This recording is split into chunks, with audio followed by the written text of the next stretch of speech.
Saboteur lurked in this labyrinth, but somewhere out there, on the clanking deck of his cargo freighter, the skipper of the Chiron was waiting, like the ferryman in the river Styx. What the?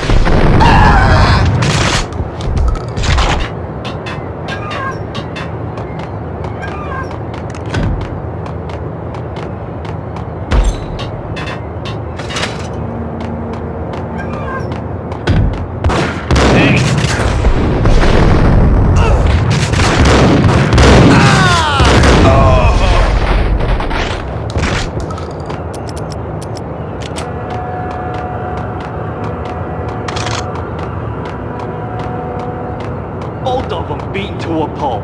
I tell ya!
Hey!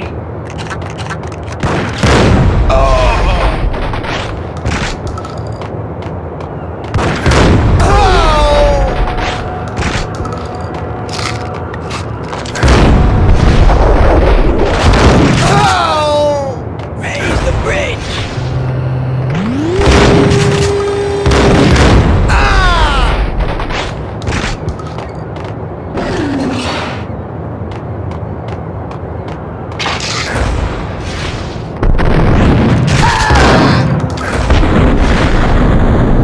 Oh! Rico Muerte?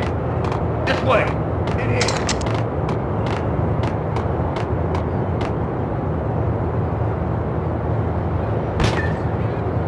Max Payne!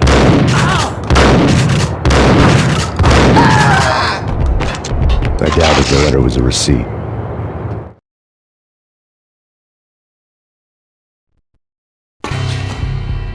Rico Muerte had come to town to do more than just sort out family troubles. Exhibits number 1, 2, and 3. Briefcase of money, a sniper rifle, and an envelope with one word neatly printed on a folded piece of expensive paper. Mayor. It didn't sound like a mafia contract at all. It was too cold and too to the point.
found Boris Dime's ship.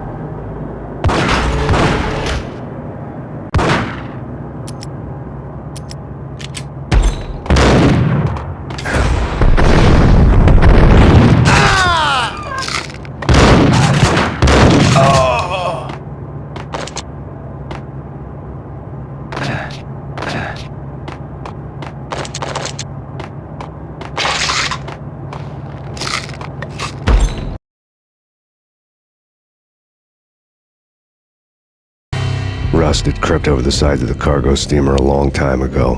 Boris Dime would be on board. I'd have to smoke half of his crew to even get near the gangplank. The guns were probably being kept in the hold, buried amidst the rats and oily water.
Angie, tell me, how much did Dime cost you?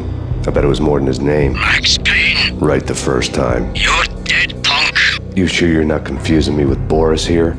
But you are right, of course. Pretty soon we should get together and have a talk. You son of a... Pissing Punchinello off was a dangerous game, but when people get mad, they make mistakes. I should know. That's where I wanted Punchinello, mad enough to trip over his own feet, preferably into a grave.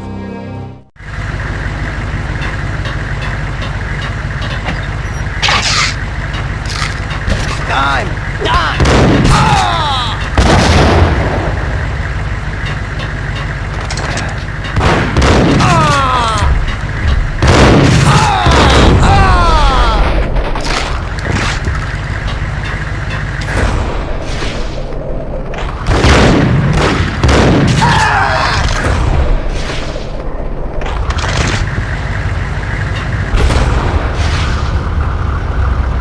Tell the devil the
boss.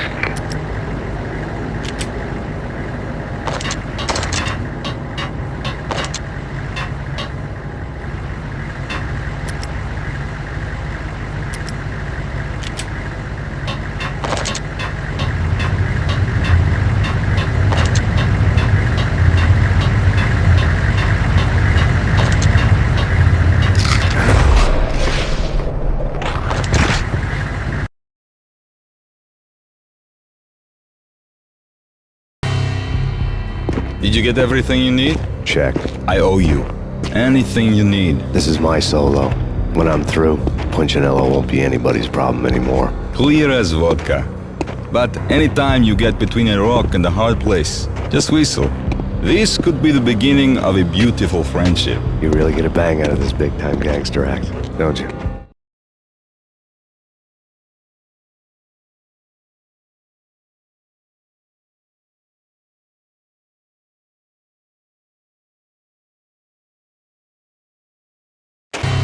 Even with all this firepower, I figured I couldn't get to Punchinello at his manor. I could only hope that he wouldn't pass a chance to hear me beg to see he's won. This is Max Payne. I want to cut a deal.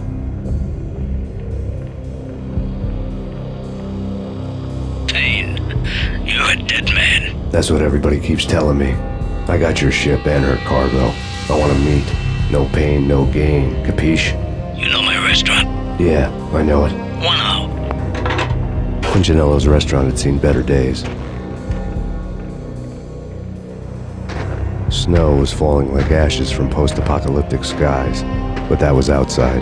Things would soon get hot in the Don's restaurant. I knew it was a long shot, Angelo Punchinello actually showing up, but there was no crime in hoping.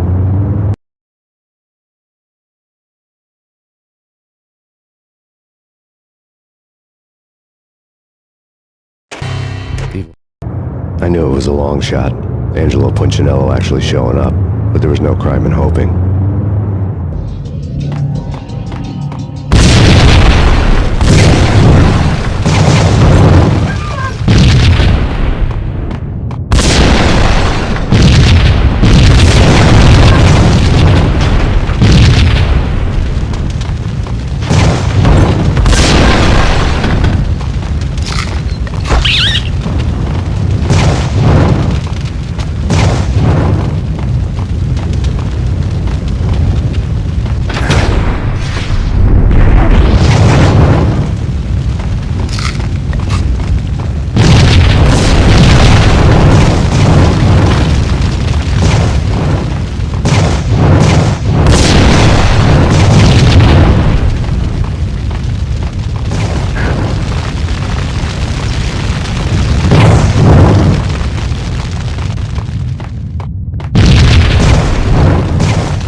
The feeling was mutual. He was trying to put out my flames with gasoline.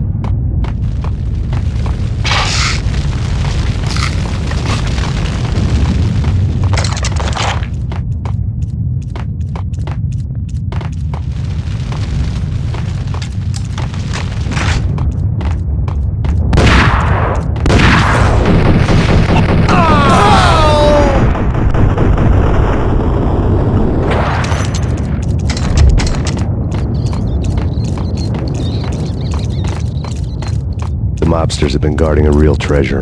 The way out of this disco inferno.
Vlad had seen my smoke signals.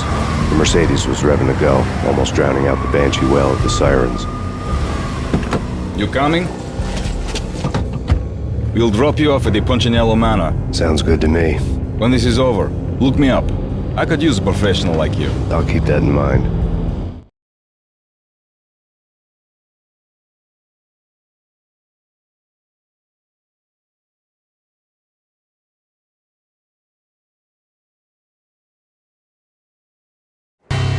The night groaned with cold.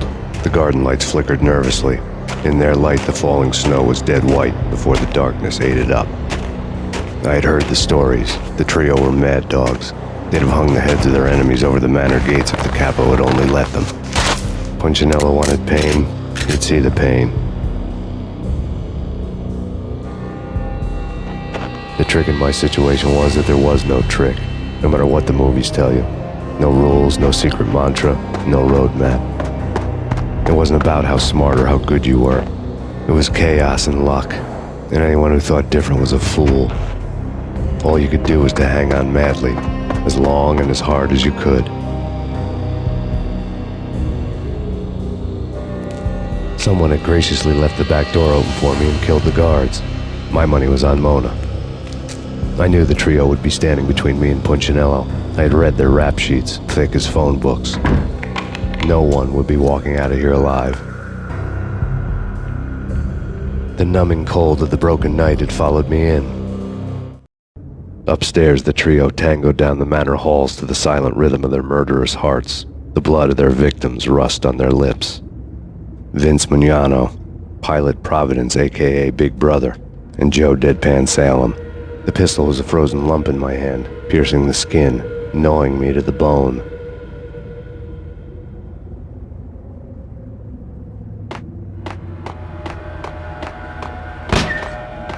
In death,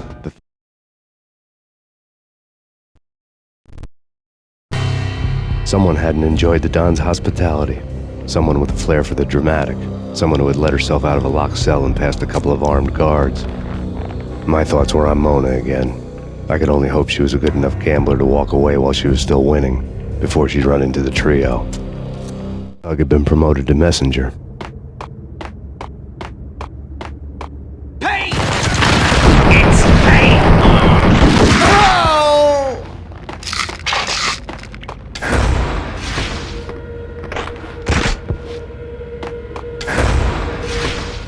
There he is! Oh!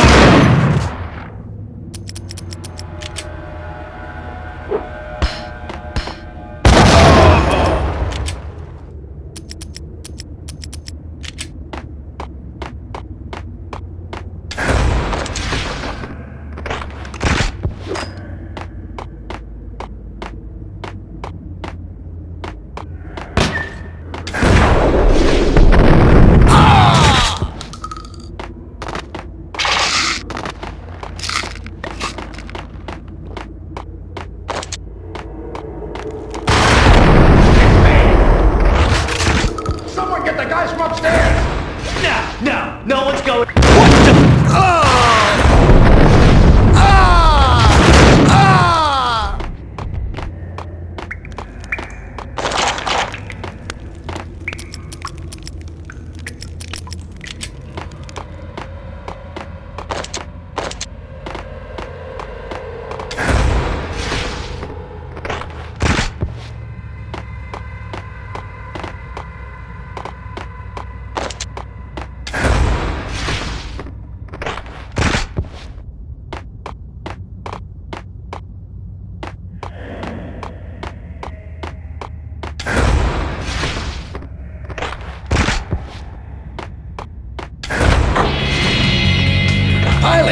Oh! It didn't take me long to run into the trio.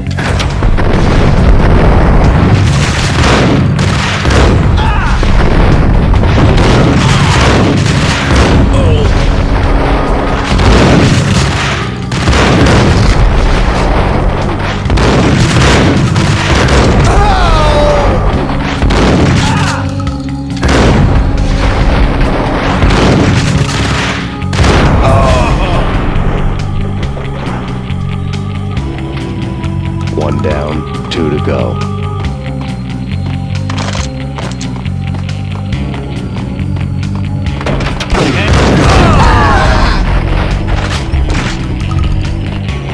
My fortune had been told.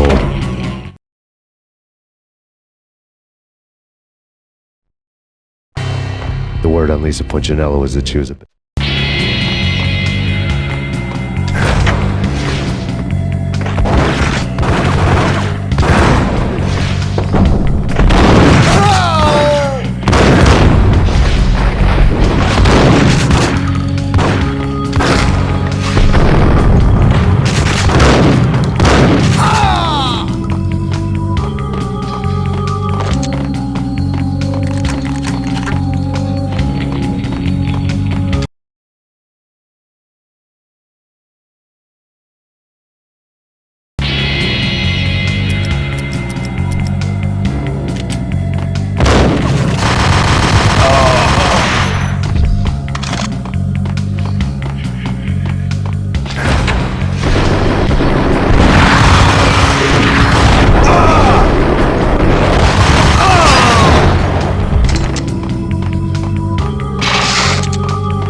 Take care of him!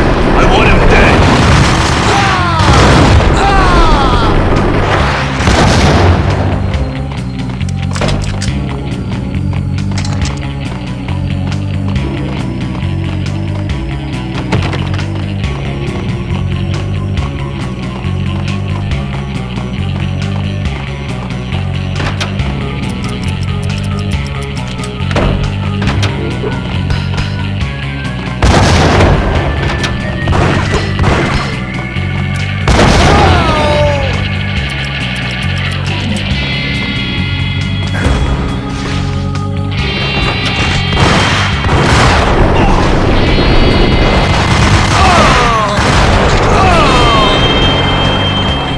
Two down, one to go.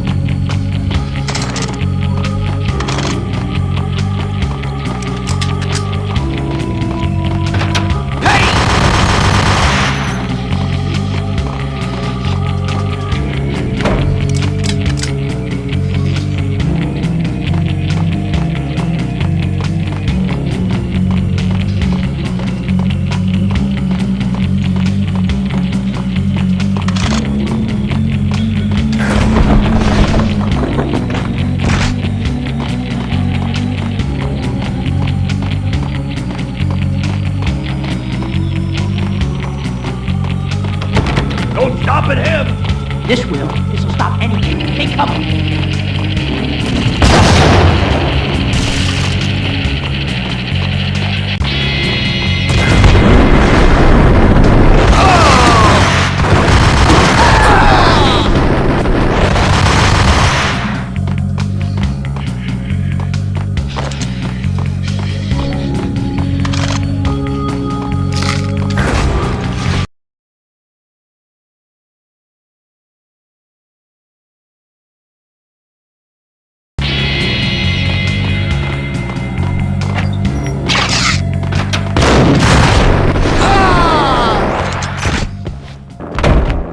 It was too late for her.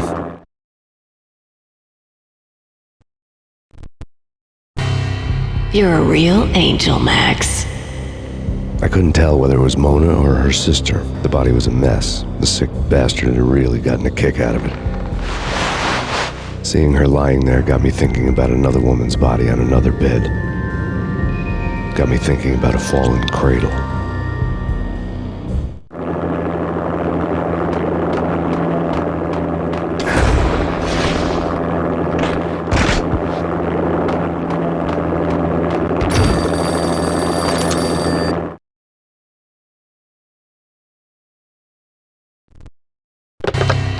Max Payne. Talk to me. Alfred Woden. You've got company. An armed helicopter just landed on the manor grounds. You must hurry. The more the merrier. End of the road, Payne.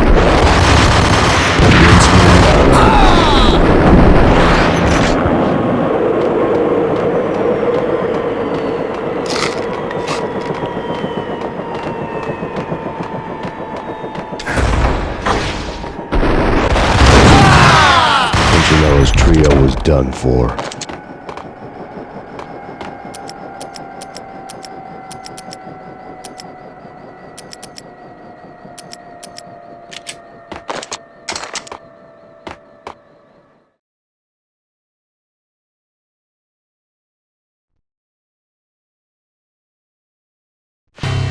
Outside my door.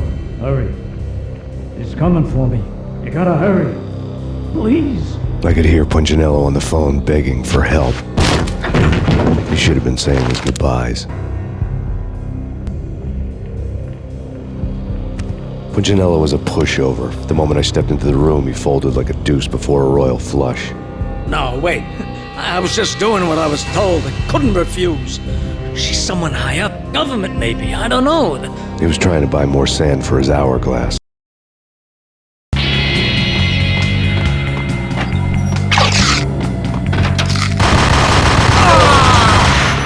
It was too late for her.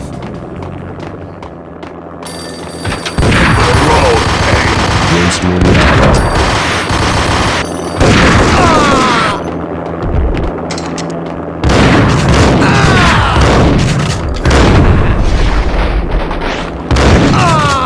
Punchinello's trio was done for.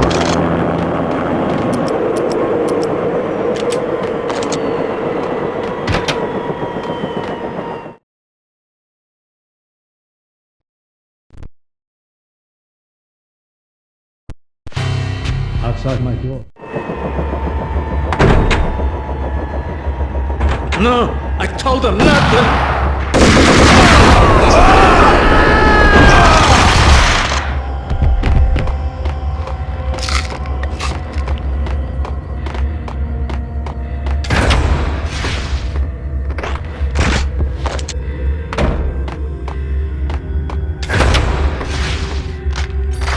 Drop it. Don't move. Game over, Max Payne.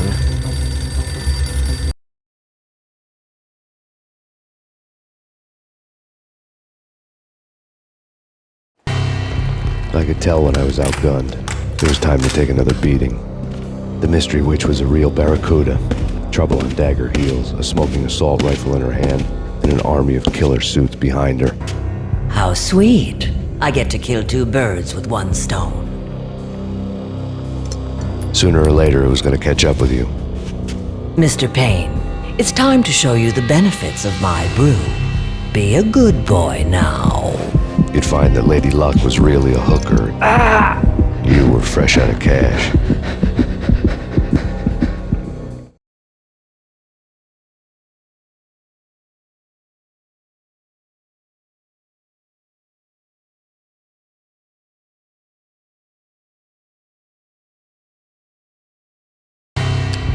Gentlemen, we're done here. Take me to Cold Steel.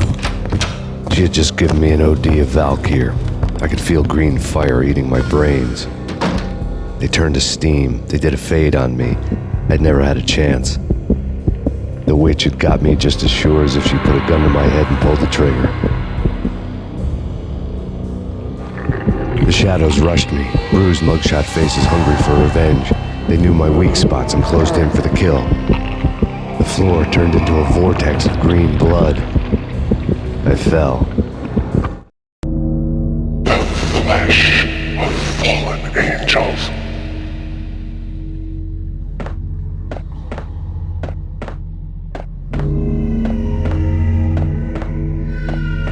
Who's there? Max? Max, is that you? Max? Where are you, Max? Please.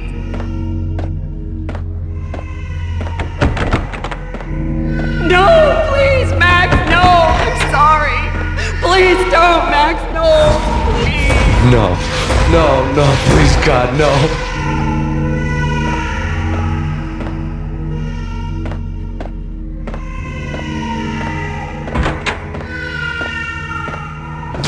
Max? Where are you, Max?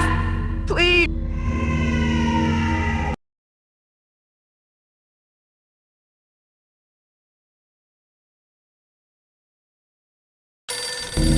The letter was staring at me.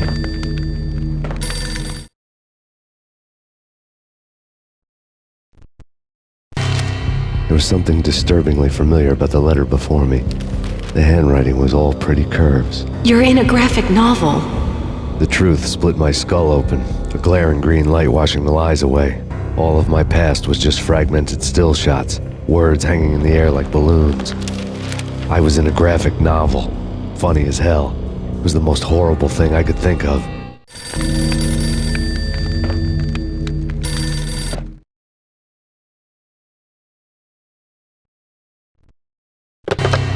Bartender is shiny stuff and dreams are made of stooped necromancers. He sings like a banana wrist, having strayed too close to the constellations on their shaved skull.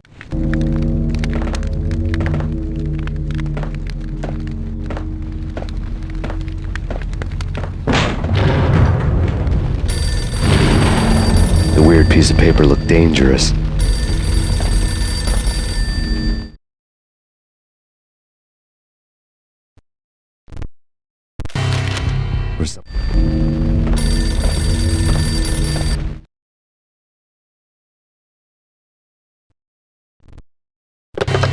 Don't lose it. It's Valkyr. The drug. Snap out of it.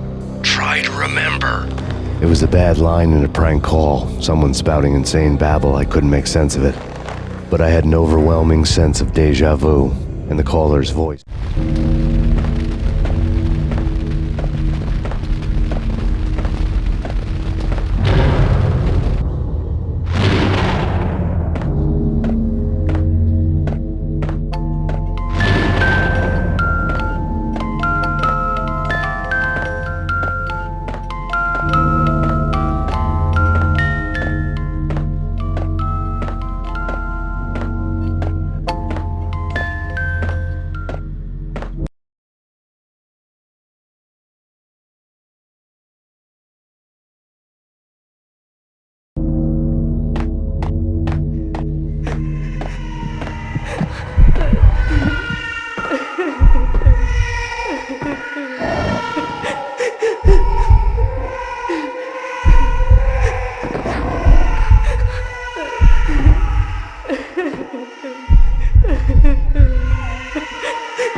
Max, something happened at the office today. A strange memo. Something about Vikings. Honey, I gotta run. You can tell me all about it this evening. Have a nice day, darling. The bullet holes were rubies on her chest, blood glowing on her ivory skin. She was so beautiful. The killer was smiling. The flesh of fallen angels.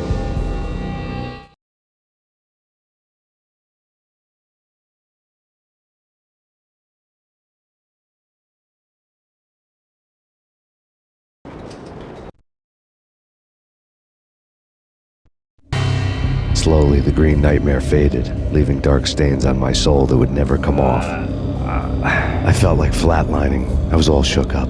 I woke up in a cold sweat, sick and tired to the bone, lying in a puddle of my own puke. The hag had said take me to Cold Steel before it had all gone crazy. It was a clue, the only one I had.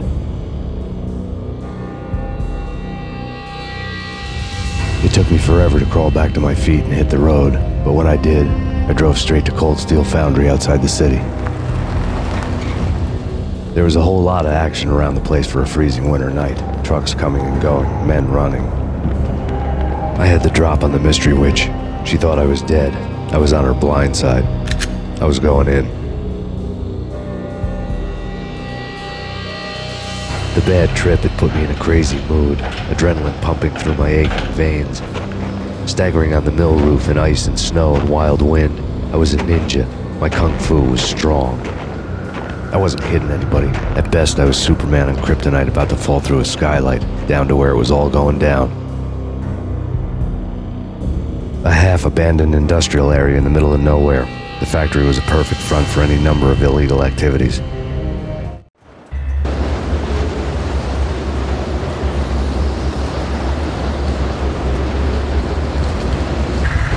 In the belly of the plant, molten metal boiled and bubbled like a witch's brew.